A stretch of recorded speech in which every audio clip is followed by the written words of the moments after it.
سيدنا محمد وعلى آله وصحبه أجمعين. رب اشرح لي صدري ويسر لي أمري واحلل عقدة من لساني يفقهوا قولي ولا حول ولا قوة إلا بالله العلي العظيم. نوينا تعلم وتعليم وتذكر وتذكير والنفع وانتفاع وإفادة واستفادة والحث على ما تمسكه بكتاب الله تعالى وسنة رسوله صلى الله عليه وعلى آله وصحبه وسلم والدعاء إلى هدى والدالة خير ابتغاء وجه الله تعالى ومرضاته وقربه وثوابه سبحانه وتعالى وعلى ما نواصف وسحقش وعلى ما نسحمر. Niat yang saya baca tadi adalah niat bukan dia doa juga, ada juga niat untuk semula niat untuk sebelum belajar. Nanti saya share dalam grup insya-Allah. Itu adalah niat Habib Abdullah bin Awi Muhammad Al-Haddad.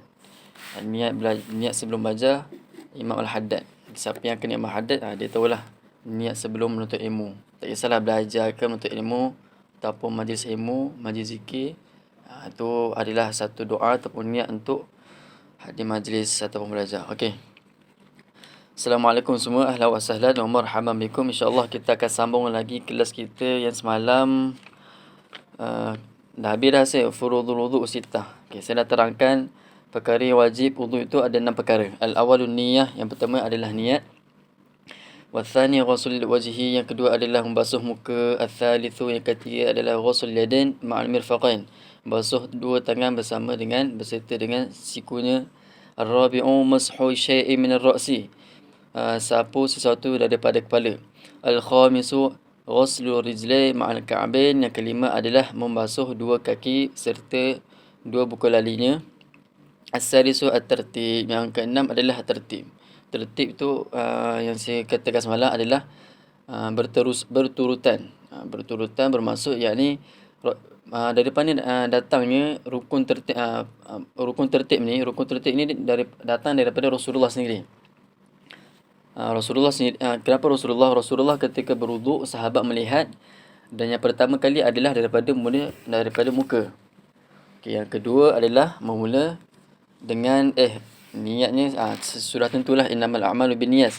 Yang pertamanya adalah membasuh muka, kemudian sahabat melihat Nabi sallallahu alaihi wasallam berwuduk, seterusnya ke tangan hinggalah ke siku, dan seterusnya inilah ke menyapu kepala, membasuh rambut ataupun kepala dia. Yang kelima adalah membasuh kaki. Yang keenam tertib. Itulah tertib, berturutan. Berwuduk dengan berturutan. Saya dah terangkan semalam apa itu berturutan. Okey. Sekarang kita akan teruskan bab yang seterusnya adalah syurutul wudu'u thamaniyah. Syarat-syarat wuduk itu ada 8 afwan. Thamaniyah bermaksud 8. Okey, sekejap. Saya tunjukkan dulu kitab dia. Okey. Syurutul wudu'u thamaniyah. Syurutu bermaksud syarat-syarat. Al-wudu'i bermaksud wuduk. Thamaniyatun bermaksud 8. Yakni syurutul wudu'i thamaniyah. Syarat-syarat wuduk itu ada 8 perkara. Al-awwalu, yang pertama adalah al-Islam, iaitu Islam. Wat-tamyiz, yang pertama adalah Islam. Yang kedua wat-tamyizu, yakni mestilah mumayyiz. Yang ketiga adalah wan-naqa'u 'anil haidhi wan-nifas. Wan-naqa'u 'anil haidhi wan-nifasi. Yang ketiganya adalah bersuci ataupun bersih daripada haid dan juga nifas. Okay, yang seterusnya adalah Allahu Akbar. Silap pula. Sorry. Okay, yang seterusnya adalah wan-naqa'ul a'dha' amma yamna'u wusulul ma'i ilal basharah.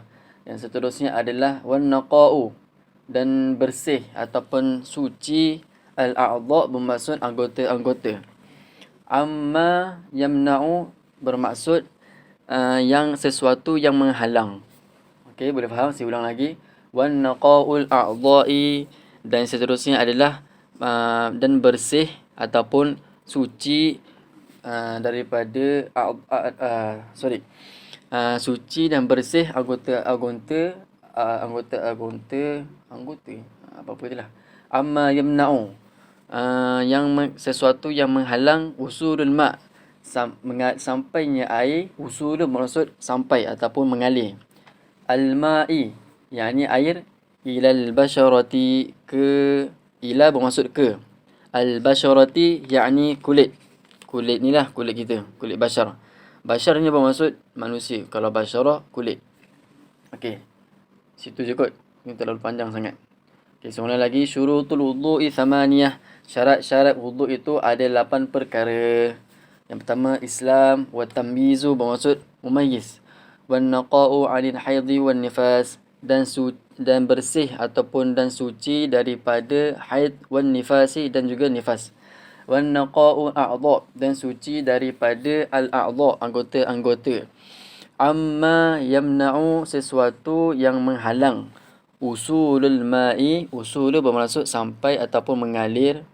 Al-ma'i yakni air. Ilal basharati, ila bermaksud ke al-basharah yakni ke kulit. Okay, boleh faham tak? Ada faham? Faham? Faham tak? Boleh. Okay, kalau saya tanya, respon sikit. Baru seronok. Ni saya seorang-seorang je kan? Okey, bagus. Terima kasih. Okey, syurutul wuduk. Okey, terima kasih. Okey, syurutul wuduk. Syurut bermaksud, Allah kacau. Syurut ni bermaksud adalah syurut yang saya tunjukkan tadi adalah syarat-syarat. Perkataan asal syurut itu adalah syartu. Yakni syarat. Syartu bermaksud syarat. Kalau syaratain bermaksud 2 syarat. Kalau syurut yang ada dalam kitab ni yang saya tunjukkan tadi adalah bermaksud syarat-syarat. Okey, seulang lagi, syartun maksud syarat. Ini adalah kalimah asal dia adalah syartu. Yang ni satu syarat. Itu adalah mufrad kalau dalam bahasa Arab. Kalau syaratain 2 syarat, itu adalah muthanna. Kalau syurut macam dalam saya tunjukkan tadi adalah syarat-syarat, itu adalah jamak dia. Maksudnya banyak-banyaklah. Kalau syartun 1, muthanna syaratain 2. Yang ketiga adalah syurut jamak, yang ni syarat-syarat lebih daripada 3. Okey, boleh faham Al-wudu'u bermaksud wuduk thamaniyah, ya 8, ya thamaniyah yakni 8. Okey. Syarat-syarat wuduk itu ada 8 perkara. Yang pertama dia adalah al-Islam, yakni orang Islam. Kalau seseorang itu nak berwuduk, mestilah kena Islam. Kalau orang kafir berwuduk, dia wuduk lah, tapi wuduk dia tidak sah. Kerana apa? Sebab orang Islam kalau nak berwuduk mestilah perlukan niat. Kalau kita berwuduk, nawaitu saja aku ambil wuduk kerana Allah Taala. Okey, itu kalau Islam. Kalau orang kafir berwuduk, dia wuduk tapi wuduk dia tidak terima. Kenapa? Niat itu memerlukan syahadah. Syahadah yakni mengucap 2 kalimah syahadah. Ini masuk Islam dulu. Kalau orang kafir berwuduk, saja aku ambil wuduk kerana siapa? Dia tak kenal Allah tu siapa. Sebab itulah kalau nak berwuduk, yang pertama syarat untuk orang ambil wuduk adalah kena orang Islam. Fala yasih min kafir, tidak sah daripada orang kafir. Li'anna al-wudu' ibadah. Kerana wuduk itu sendiri adalah ibadah. Orang kafir tidak diterima ibadahnya, walaupun dia buat kebaikan 1000, sejuta kebaikan, dia punya amal kebaikan tidak akan diterima, melainkan jika dia masuk agama Islam. Boleh faham? Wal kafir laisa min ahliha, dan orang kafir ni bukan daripada ahlinya. Ahli apa? Ahli Islam ataupun ahli orang yang syarat untuk ambil wuduk. Kerana orang kafir tidak masuk Islam, amal kebaikan semua dia tidak terima. Walaupun sedekahlah berjuta-juta, bilion-bilion pun, dia punya amalan dia tidak akan diterima. Boleh faham? Itu yang pertama, Islam. Boleh faham? Boleh ke tidak? Boleh. Bagus anak-anak. Okey, seterusnya adalah watamyizu. Yang keduanya adalah, okey, semua faham. Kalau nak tanya boleh tanya, jangan diam. Tikang kalau dah habis kelas, kalau tak tanya nanti dia sendiri akan beban. Kalau orang yang belajar, dia malu nak bertanya, itu adalah beban untuk dia. Sakit untuk otak dia sendiri. Sebab apa? Dia dalam kelas kalau tak faham tu kena tanya. Tak kisahlah dalam kelas ke kolej ke apa-apa, kena tanya, angkat tangan tanya. Sebab tu kalau saya tanya faham ke tidak, kau boleh jawab lah. Kalau tak faham tu tanya. Nak mesej semua boleh. Sebab apa? Kalau orang tak faham nanti dia beban. Bila dia beban, dia malas nak belajar, dia tinggalkan. Dia kalau ada najis dia study lah, dia kena tanya orang lain. Sebab itu ilmu ni kalau nak belajar, miftahul ilm as-su'al. Kunci bagi menuntut ilmu itu adalah pertanyaan. Kalau orang nak belajar tapi tak tanya pun tak ada faedah juga. Dia dengar je, dengar. Dia dengar dan masuk maklumat tapi ada iskal, ada benda yang masalah kat dalam otak dia tu. Dia tak tahu tapi dia tak nak tanya. Kalau tanya tu akan dapat ilmu. Mak Ustaz, kejap ada soalan. Ni baru bagus ada soalan. Boleh Mak Ustaz, saya baru join kelas hari ni. Maaf nak tanya, ada rakaman tak setiap kelas untuk ulangan? Okey. Oh, ni yang baru masuk Okey, yang baru masuk, afwan jiddan, maaf sangat. Saya baru rakam, baru mula semalam. Ni pun tengah rakam lagi, saya pakai handphone lain. Sebelum ni saya tak rakam lagi. Ya, ada soalan. Ustaz, kalau orang kafir boleh ke masuk masjid? Orang kafir masuk masjid? Aduh, mak. Nak ceritakan tak cukup waktu. Orang masuk masjid ni tak boleh. Dia kalau orang masjid datang nak ziarah, kena tengok. Kalau boleh di luar masjid asan. Lebih baik lah. Sebab takut orang kafir ni masuk masjid takut ada najis kat dia. Sebab orang masuk masjid ni tak boleh ada najis. Hatta orang tu berjunub. Walaupun berjunub, tapi ada syarat-syarat dia. Orang berjunub ni pun nak masuk masjid ada syarat dia. Kalau dalam keadaan darurah ke, tak masalah. Orang kafir ni kalau masuk masjid, ada ulama mengatakan boleh, tak masalah. Untuk ziarah. Melainkan kalau dia ziarah tu mungkin ada hidayah dia kat situ masuk Islam. Tapi yang lebih afdalnya di luar masjid lah. Tidak masuk sebab takut ada najis ke yang jatuh kat masjid. Tidak menutup aurat. Lebih-lebih ni kepada wanita. Kalau masuk, bagikan dia pakai selendang ke tudung, tutup. Ada ulama mengatakan boleh, tak ada masalah. Okey, seterusnya ada soalan lagi.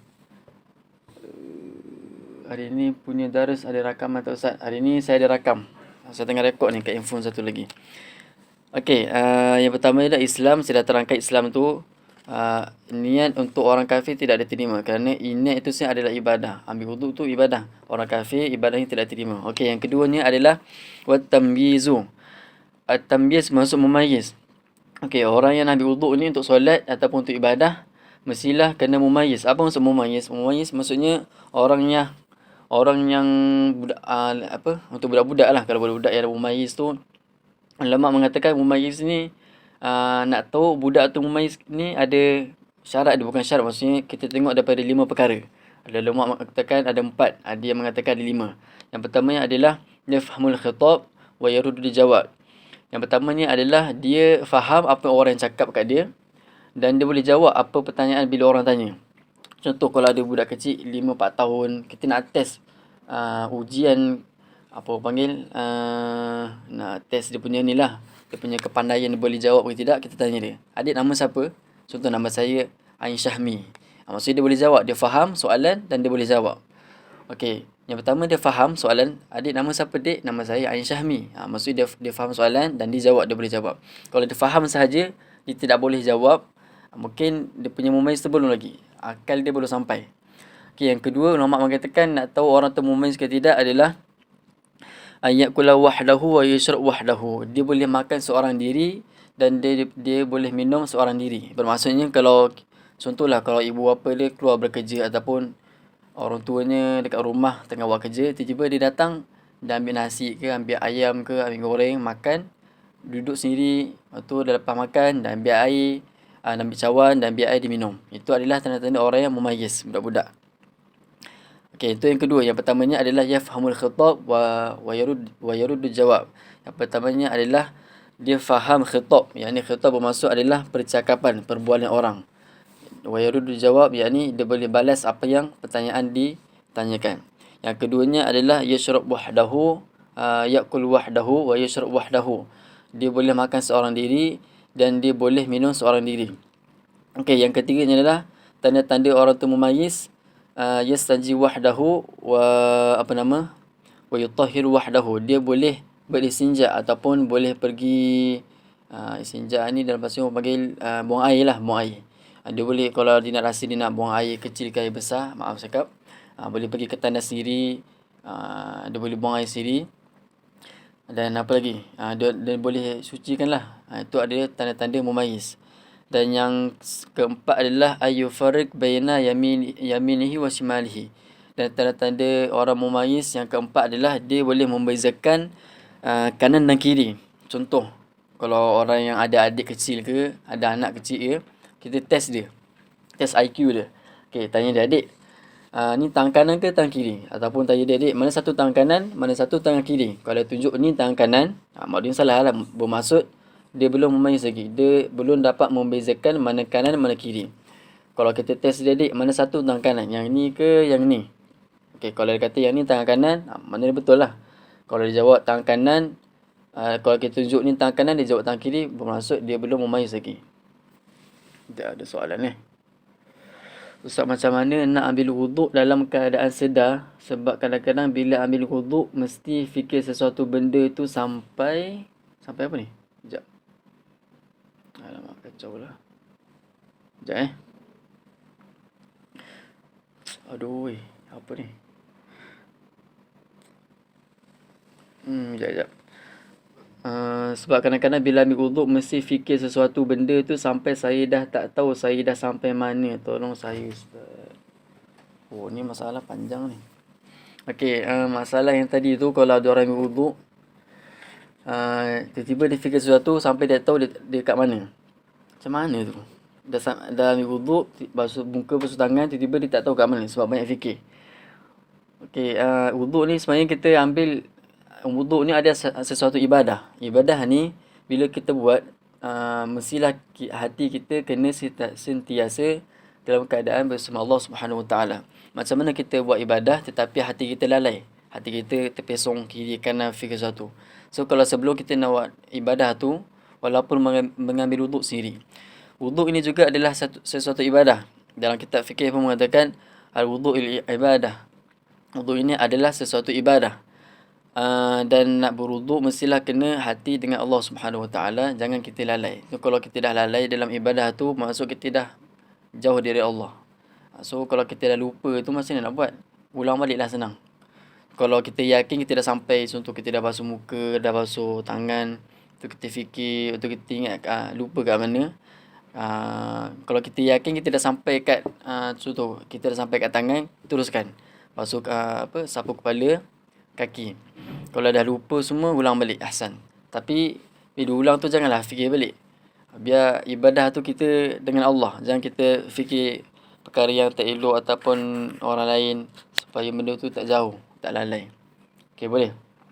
Okay, seterusnya saya cakap tadi apa? Tamyiz. Okey, tamyiz, alamat tanda-tanda nak tahu orang tu memayyiz ke tidak. Yang kelima adalah dia boleh membezakan antara tamar. Tamar ni bermaksud kurma. Wal jamrah. Jamrah ni batu jamrah. Tapi ulama mengatakan yang kelima tu bukan muktamad lah. Itu hanya tambahan saja. Okey, saya ulang balik. Tanda-tanda nak tahu seseorang itu memayyiz atau tidak. Yang pertama, saya ulang balik. Yang pertama, ayyafhamul khitab. Yang pertama adalah, Yang pertama adalah orang yang nak tahu tanda memayyiz itu tidak, dia adalah orang yang memayyiz ataupun tidak. Yang pertama, yafhamul khitab wa yaruddu jawab. Dia boleh faham bahasa orang yang cakap. Bila orang cakap dia, orang faham, dan dia boleh jawab pertanyaan orang tanya dia. Okey, yang keduanya adalah ayyakula wahdahu wa yashrab wahdahu. Dan tanda-tanda memayyiz seseorang itu yang keduanya adalah dia boleh makan seorang diri dan dia boleh minum seorang diri tanpa disuruh. Okey, itu adalah tanda memayyiz. Okey, yang ketiganya adalah apa tadi? Ayyasanji wahdahu. Dia boleh buang air secara seorang diri. Kalau dia nak pergi ke tandas ke apa ke, dia boleh pergi sendirilah tanpa nak minta izin. Minta izin tu pun dia dah pandai buang air. Tapi maksudnya kalau budak kecil yang jenis ngompol, maksudnya kencing merata, itu bukan memayyiz lagi lah, masih budak kecil lagi. Okay, yang keempat adalah ayyufarik baina yaminihi wa shimalihi. Dan tanda seseorang memayyiz yang keempat adalah boleh membezakan kiri dan juga kanan. Mana satu kanan, mana satu kiri. Contoh kalau nak pergi jalan, nak balik rumah, ni jalan kanan ke jalan kiri. Kalau ditunjuk yang belah sini kanan, maksud dia dah pandai lah, dah memayyiz.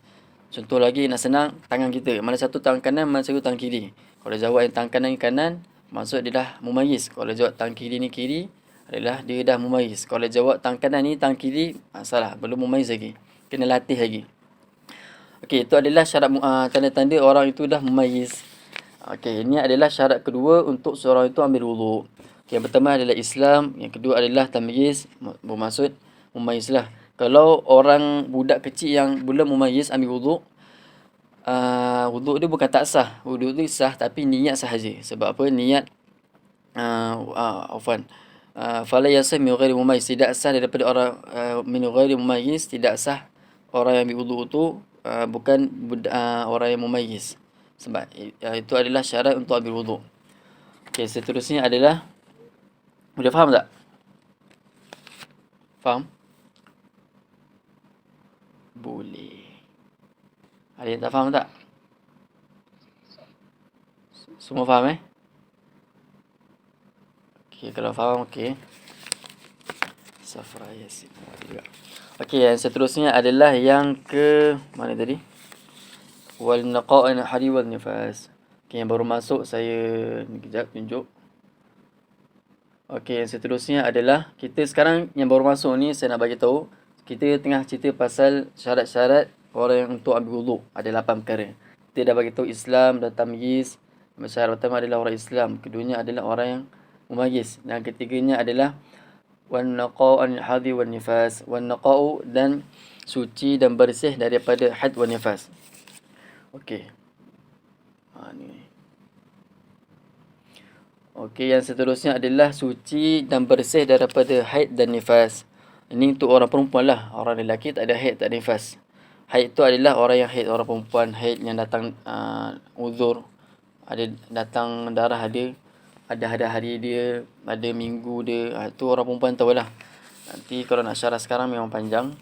Okay, nifas tu adalah orang yang mengandung. Yang lepas mengandung tu keluar darah dia, itu dipanggil nifas. Keluar darah yang keluar selepas mengandung, selepas beranak, mengandung pula. Yang selepas beranak adalah keluar yang darah daripada darah yang keluar selepas beranak, itu adalah nifas. Okey. Dan orang yang tengah haid dan juga nifas tidak boleh berwuduk. Tamam? Boleh faham? Haram bagi dia. Tak boleh berwuduk sebab wuduk itu adalah ibadah. Ibadah orang yang haid dan nifas haram. Baca Quran, solat. Kalau wuduk pun tak boleh, kalau wuduk pun tak boleh ambil, saya nak solat. Betul? Kalau solat tak boleh, kalau solat pun haram, nak ambil wuduk pun lagi haram. Itu adalah kunci dia. Kalau solat ni adalah miftahus solat wuduk. Kunci untuk solat adalah wuduk. Kalau orang nak solat tanpa ambil wuduk, macam mana nak solat? Solat dia tak sah. Melainkanlah tempat dia tak ada air, tayamum. Itu lain cerita lain. Itu bab lain. Ni yang secara umum. Kalau orang nak solat tapi tak ada wuduk, solat dia tak sah. Okey, macam tu juga kalau orang nak beribadah, nak solat juga, perempuan haid dan nifas ambil wuduk untuk solat. Wuduk tu sendiri dah ibadah. Macam mana dia nak ambil wuduk? Sedangkan itu haram. Boleh faham? Itu untuk haid dan nifas. Boleh faham? Faham ke hidup? Boleh. Okey, bagus. Pandai. Okey, seterusnya adalah wan naqa'u anil hadhi wan nifas wan naqa'ul a'dha. Faham? Okey. Apa ni, ada soalan? Sekejap Kalau rutin harian ambil wuduk sebelum tidur, tak boleh juga ke kalau tengah haid? Tak boleh. Tak boleh. Tak boleh. Okey. Okey, yang seterusnya adalah wan naqa'ul a'dha. Dan seterusnya adalah syarat-syarat wuduk. Yang seterusnya adalah wan naqa'ul a'dha, dan suci dan bersih anggota-anggota sesuatu yang menghalang air, sesuatu yang menghalang usulu sampai air ila basar. Maksudnya senang dia macam ni je lah. Okey. Okey, yang seterusnya adalah syarat untuk berwuduk adalah kalau nak berwuduk mestilah anggota yang nak ambil wuduk itu adalah sampai ke kulit. Bermaksud tidak ada sesuatu yang menghalang.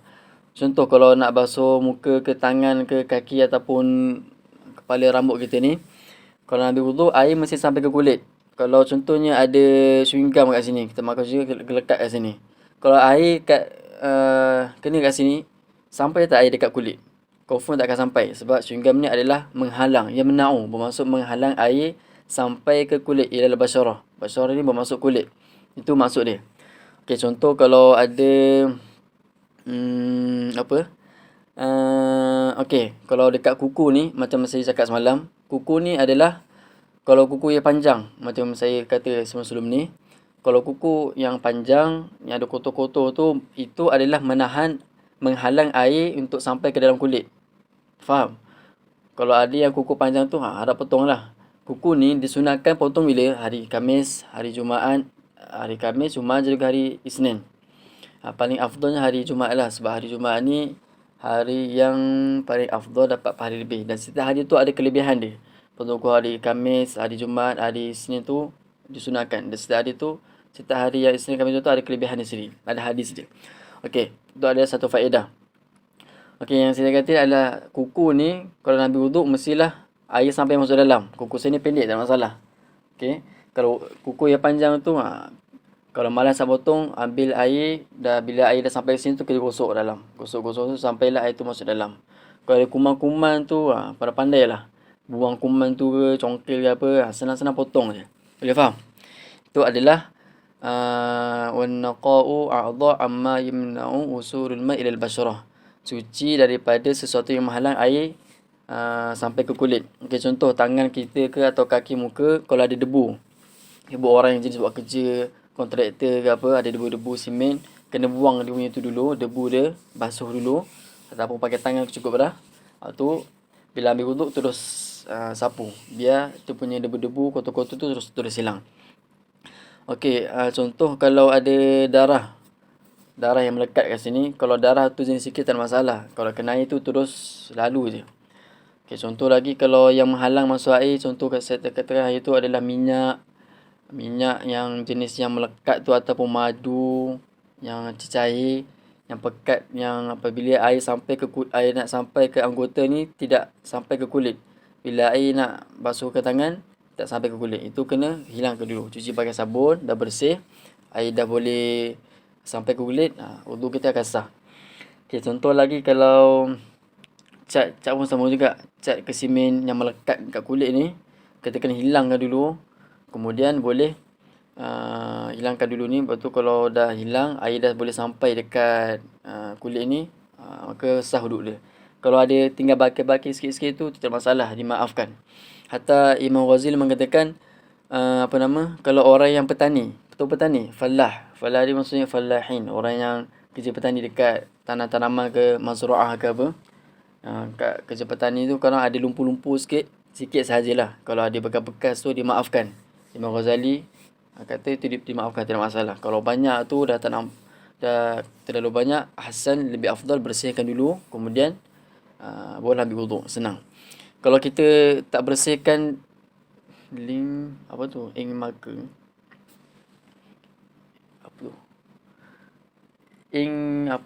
marker kalau tak hilang macam mana? Marker pen tu. Marker pen tu kalau tak silap saya dia tak menghalang. Kalau marker pen yang jenis tebal tu, mungkin saya rasa tak marker pen tu saya rasa tak menghalang kulit, sebab dia hanyalah macam dakwat sahaja. Kalau dakwat yang tebal, itu kena bersihkan dulu, hilangkan. Kalau dah tinggal baki sikit tak masalah, dia dimaafkan. Marker pen kalau tak silap saya dia tak menghalang, sebab ia macam macam tulisan biasa je, macam coretan saja, dia tak menghalang. Kalau yang jenis dakwat dia tebal, kalau menghalang air sampai ke kulit, wajib kita hilangkan dulu. Kalau marker pen yang tebal, kena hilangkan dulu. Dah nampak bersih, boleh ambil wuduk, sah. Jadi kalau yang marker pen yang dakwat jenis tebal tu menghalang air sampai ke kulit, wajib kita basuh dulu, kemudian ambil wuduk. Okey, tak ada masalah kalau kita nak, contoh kalau ada sesuatu yang menghalang ke kulit, kita nak basuh time kita ambil wuduk pun tak ada masalah. Tapi kalau tak hilang juga, kita kena basuh 2-3 kali sampai hilang, kemudian ambil wuduk. Okey, boleh faham kat situ? Boleh faham tak? Boleh. Kalau darah, kalau soalan bagi tahu Kalau darah yang tak berhenti, macam ni pula Ustaz? Okey, kalau darah tak berhenti, kita lap dulu darah tu, jangan basuh. Darah kalau tak berhenti, darah contoh macam ni. Darah ni kalau kita lagi basuh dengan air, dia akan lagi mengalir banyak. Kalau kita basuh dengan air, dia akan lagi mengalir. So kita lap dulu sampai kering. Dah kering dulu darah tu, baru kita sambung habis wuduk. Okey, boleh? Darah mengalir. Kalau kena air lagi mengalir banyak rasanya. Tunggu kering dulu lah. Lap dulu, kasih kering. Kalau darah tu sikit tak masalah mengalir tu. Dimaafkan sebab itu akan lalu saja. Tak masalah. Kalau darah banyak tu, lap dulu bagi kering. Dah kering darah tu, baru ambil wuduk. Boleh? Okey, yang seterusnya adalah wa alla takut apa dah. Wa alla yakuna ala udwin ma yughayyirul ma. Okey, yang seterusnya adalah sebentar ya. Okey, yang seterusnya adalah syarat-syarat wuduk. Yang seterusnya adalah mana tadi? Wa alla. Ni, yang ni. Wa alla yakuna ala udwin ma yughayyirul ma'a. Tidaklah apa nama? Tidak boleh anggota itu apa nama? Ma yughayyirul ma. Macam nak terjemahkan? Tidak boleh mengubahkan air. Ma yughayyiru yakni berubah air. Al-ma'a bermaksud air. Al-udwi bermaksud anggota. Anggota yang kita dah basuh tu lah. Okey, boleh faham? Okey, saya syarahkan sekejap. Okey, yang seterusnya adalah syarat wuduk. Yang seterusnya adalah wa alla yakuna ala udwin ma yughayyirul ma. Tidak boleh ke atas anggota itu mengubahkan air. Apa maksudnya? Contoh kalau contoh dia kalau macam saya katakan tadi, kalau ada debu banyak kat tangan kita, bila ambil wuduk, air dah sampai, air itu sendiri debu apa nama? Dengan debu itu sendiri akan boleh mengubah air. Bermaksud kalau ambil wuduk, ada debu banyak di sini. Kalau air tu jatuh kat tangan, ada debu banyak, air tu akan berubah jadi bukan air mutlak, dia akan berubah jadi kotor. So bila air kotor nak basuh dengan tangan kita tak sah. Sebab apa? Sebab syarat nak ambil wuduk adalah mestilah air yang bersih, ma'u mutlak. Okey, bagi contoh lagi satu, kalau okey, contoh kalau ada darah kat tangan kita, darah ni banyak. Kita terus ambil wuduk, kita tak bersihkan dulu. Kita terus ambil wuduk, bila ambil wuduk, air tu berubah jadi darah. Bila air berubah jadi darah, wuduk kita tak sah. Sebab apa? Nak basuh wuduk ni kena air bersih. Ma'u tahir, ma'u mutlak. Sila air yang bersih. Bila air tu berubah disebabkan kotoran yang ada kat anggota badan kita ni, wuduk kita tak sah. Boleh faham? Boleh faham tak? Boleh. Ya ke boleh? Ya ke boleh? Wallahi guna lumai boleh. Okey. Contoh kalau dakwat. Okey, kalau dakwat ke contoh dakwat tumpah kat tangan kita ni, kemudian kita ambil wuduk, air tu sendiri berubah disebabkan dakwat sendiri, sebab dakwat tu terlalu banyak. Kemudian kita tak basuh terlebih dahulu, air tu dah berubah menjadi dakwat. Bila kita ambil wuduk kita tak sah. Boleh faham? Ya, contoh kalau sabun ni bermaksud sabun dah. Kalau bahasa Arab panggil sabun, yakni sabun. Sabun juga kalau kita mandi ke ada bekas-bekas sabun kat tangan kita ni, kalau contohlah kalau ada bekas-bekas sabun kita, ambil wuduk, air tu berubah jadi sabun. Berubah jadi sabun, bila kita ambil wuduk kita tak sah. Sebab apa? Air tu dah berubah, air tu dah air mutlak. Air mutlak lah, maksud air yang suci, air bersih. Bila ada sabun kat tangan kita, disebabkan sabun itu air berubah, maka wuduk kita tak sah. Sebab itu dah berubah jadi ghairu mutlak, air selain daripada air mutlak, tidak suci. Okey, seterusnya boleh faham tak? Boleh ke tidak? Faham tak? Boleh. Okey, bagus. Okey, kalau faham, cantik. Okey, seterusnya adalah wal ilmu bi fardiyatihi, dan ilmu untuk dan pengetahuan kewajipannya. Apa maksud wal ilmu? Untuk mengetahui bi fardiyatihi, kewajipannya. Okey, saya akan terangkan. Mana ni? Okey, yang seterusnya syarat-syarat wuduk itu ada 8. Yang seterusnya adalah wal ilmu bi fardiyatihi. Wal ilmu fardhi, yakni kita kena tahu Man yurid wudu'a anna wudu'a fardun. Seseorang itu kena tahu bila dia nak ambil wuduk. Contoh, saya nak ambil wuduk sekarang ni. Saya kena tahu yang wuduk ni adalah wajib. Kita kena tahu. Kalau orang nak ambil wuduk, dia tak tahu yang wuduk ni wajib. Kita nak solat. Kalau nak solat, kena ambil wuduk, betul? Sebelum nak solat, kena ambil wuduk. Wuduk itu wajib untuk orang nak beribadah. Ataupun khususnya untuk solat lah. Okay, kalau nak ambil wuduk, kita tak tahu pun yang wuduk ni wajib. Kita ambil je. Yang kita tahu adalah ambil wuduk. Tak tahu pun yang wuduk ni wajib untuk solat. Okey. Kalau orang tu ambil wuduk, dia tidak tahu yang wuduk ini wajib, maka wuduk dia tidak sah. Sebab apa? Dia mesti kena tahu wuduk ni wajib untuk solat. Kenapa wajib kita tahu? Sebab tujuan kita ambil wuduk ini adalah untuk beribadah, untuk solat. Kalau seseorang tu nak buat sesuatu, tapi dia tak tahu apa tujuan dia nak buat. Apakah benda yang dia nak buat ni? Kalau dia tak tahu macam mana dia nak buat sesuatu tu, mesti dia nak buat satu amalan, dia tahu apa amalan yang dia nak buat. Okay, contoh kita nak menuntut ilmu sekarang ni, tengah kelas. Apa tujuan dan niat untuk kita buat ni? Adakah menuntut ilmu ni adalah satu ilmu wajib, fardu kifayah, kena tahu. Okay, kalau nak ambil wuduk juga, kalau orang nak beribadah, nak ambil wuduk, dia mesti tahu apa, adakah ilmu pengetahuan untuk ambil wuduk ini wajib, ataupun sunnah, ataupun mubah, ataupun haram. Itu kita kena tahu. So, yang wuduk ni syarat dia adalah mesti kita tahu yang wuduk ni adalah wajib. Bukannya sunnah, bukannya haram, bukannya makruh. Dan kita kena tahu wuduk ni adalah wajib ibadah. Kena ambil wuduk untuk solat. Adalah wajib. Okay, boleh faham? Boleh faham? Boleh. Betul ke? Betul ke faham? Boleh faham. Boleh faham. Mantul. Okey. Yang seterusnya adalah syarat kalau saya saja nak ambil wuduk bukan untuk solat. Jadi hukum macam mana? Okey. Kalau ada orang nak ambil wuduk, saya saja bukan untuk solat, tak ada masalah. Yang penting dia kena tahu yang ambil wuduk untuk solat adalah wajib. Boleh? Kalau ambil wuduk saya saja tak ada masalah. Itu adalah sunnah.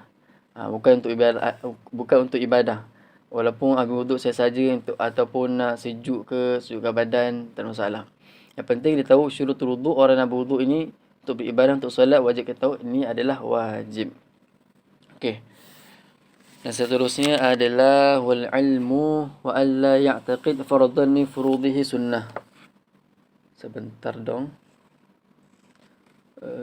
Okey, yang seterusnya adalah aku apa dah 5 4 4 Okay, seterusnya adalah wa alla ya'taqid fardhan min furudihi sunnah wal ma'u tahur. Okey, sekejap.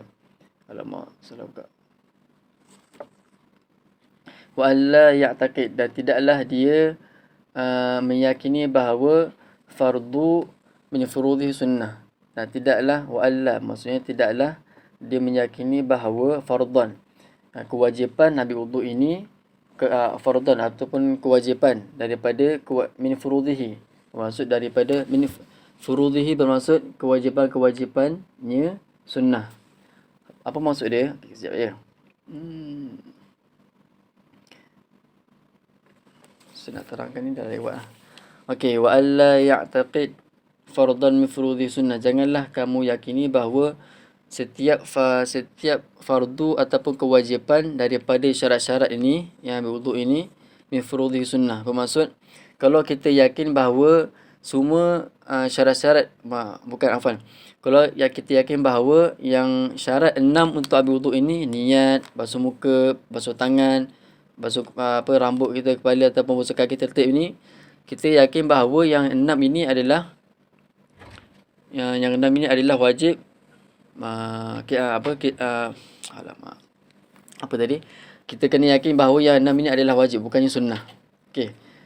Ni yang syarat yang sekarang ni adalah ada dia punya tafsil dia. Tafsil ni bermaksud ada dia punya cabang dia. Maksud kalau orang anggap yang syarat ni adalah wajib dan orang anggap syarat ni adalah sunnah, dia ada cabang dia. Saya nak terangkan sekarang pun dah lewat. InsyaAllah kita sambung esok, boleh? Boleh sambung esok? Sebab saya punya studio ni ada kawan nak pakai sekarang, dia nak buat kelas. Esok saya akan terang lagi insya-Allah bab yang ni, wa alla ya'taqid fardhan min furudhi sunnah. Boleh Kalau ada yang tak faham boleh tanya sekarang sebelum saya nak out. Nak tanya boleh tanya sekarang. Ada dalam 4 minit lagi. Assalamualaikum Ustaz. Waalaikumsalam. Kan masa hari Isnin Ustaz dia cakap kalau kita wuduk, lepas tu kalau kita perbaharui wuduk boleh. Tapi kalau kita macam nak ambil tanpa sebab-sebab tertentu, hukum dia haram kan? Okey. Saya rasa saya silap cakap tu. Bukan haram, makruh. Afwan ni bukan haram, makruh. Sebab apa makruh? Sebab kalau nak ambil wuduk tak ada masalah. Contoh nak tajdid, memperbaharui wuduk kita, tak ada masalah. Tapi kalau kita dah perbaharui wuduk, kemudian kita nak ambil lagi dengan niat, contohlah kalau niat nak ambil wuduk sebab kita nak ibadah ataupun nak berzikir, tak ada masalah. Tapi kalau kita dah ada, kemudian kita saja nak ambil wuduk, makruh. Sebab apa? Makruh kerana sebab sesuatu perbuatan membazirkan air. Kita dah ada wuduk. Kau dah wuduk, teruskan saja ibadah. Kau nak teruskan ataupun dah ada wuduk, nak jaga wuduk itu tak ada masalah. Tapi kalau ambil wuduk saya saja tanpa sebab, maksudnya tak apa sebab lah, makruh. Sebab itu adalah perbuatan membazirkan air. Saya kata itu haram sebab bukan haram, makruh. Sebab perbuatan membazirkan air. Walaupun kita dekat laut, saya dah bagi tahu hari tu, kalau ambil wuduk ke laut pun kita ambil kita disunatkan ambil wuduk 3 kali, betul? Kalau basuh tangan 3 kali. 1 tu wajib lah. 2, 3. Itu adalah sunnah saja 3 kali. Kalau kita ambil lebih, itu makruh. Sebab apa? Membazirkan air. Walaupun kat laut. Sebab apa? Laut ni kalau kita ambil wuduk, air tak akan pernah habis. Air itu akan stay je macam tu. Sebab apa makruh? Sebab perbuatan kita itu sendiri membazirkan air. Ulama mengatakan kalau kita ambil wuduk dekat laut lebih daripada 3 kali, makruh. Sebab membazirkan air. Bila membazirkan air adalah sesuatu perbuatan yang tidak elok. Perbuatan syaitan. Dia boleh faham? Ulama katakan itu adalah makruh. Sebab perbuatan itu sendiri. Bukan air. Kalau air memang takkan habis lah. Ambil wuduk 10 kali, 1000 kali pun air takkan habis. Perbuatan itu sendiri membuatkan itu adalah makruh. Membazir air. Okey, boleh faham? Ada soalan lagi? Ada soalan tak? Boleh faham semua? Boleh faham tak? Boleh. Okey, terima kasih. Fahim tu. Assalamualaikum Ustaz. Waalaikumsalam. Nak tanya, semalam Ustaz dia cakap pasal perempuan kalau yang ada janggut tu, dia kalau nak ambil wuduk dia tak perlu menyelati kan? Macam yang tebal-tebal tu. Okey, yang tu. Tapi macam mana pula dengan kaedah al-nadir kal ma'dum? Macam perempuan asalnya memang tak ada janggut semua ni kan, tapi bila seseorang perempuan tu dia ada, dia tak wajib menyelati bahagian dagu tu. Okey. Saya dah bagi tahu yang pasal janggut semalam ataupun jambang lihyah. Okey, kan ada kaedah saya bagi yang kalau nak tahu orang janggut tu panjang ke pendek, saya dah lewat dah ni. Aduh. Dah pukul 6 dah. Tak apa, nanti yang bertanya ni boleh PM tepi kat saya, nanti saya jawabkan sebab studio sekarang ni ada kawan saya nak pakai sekarang. Dah pukul 6 dah ada kelas lain. Okay, yang siapa yang tanya tu boleh tanya PM tepi, nanti saya jawabkan, boleh? Dah maaf saya tak boleh jawab sekarang sebab dah pukul 6. Dia pun kawan saya pun ada kelas lain. Okey, minta maaf semua kalau ada salap silap saya bercakap ke cara penyampaian. Kalau nak bertanya dalam grup pun boleh. Kalau rasa malu nak bertanya boleh PM tepi saya akan jawab insya-Allah. Okey, semoga yang apa kita belajar pada hari ini bermanfaat untuk saya, untuk anda semua, dan apa yang kita belajar ini kita dapat amalkan insya-Allah. Bila kita dapat amalkan baru kita sampaikan. Jangan kita sampaikan dulu kemudian amal. Yang betulnya adalah kita amalkan kemudian sampai, boleh insya-Allah. Tak ada apa lagi. Wassallallahu ala sayyidina Muhammad wa ala alihi wasallam. Bila taufiq wal hidayah. Wassalamualaikum warahmatullahi taala wabarakatuh. Terima kasih semua.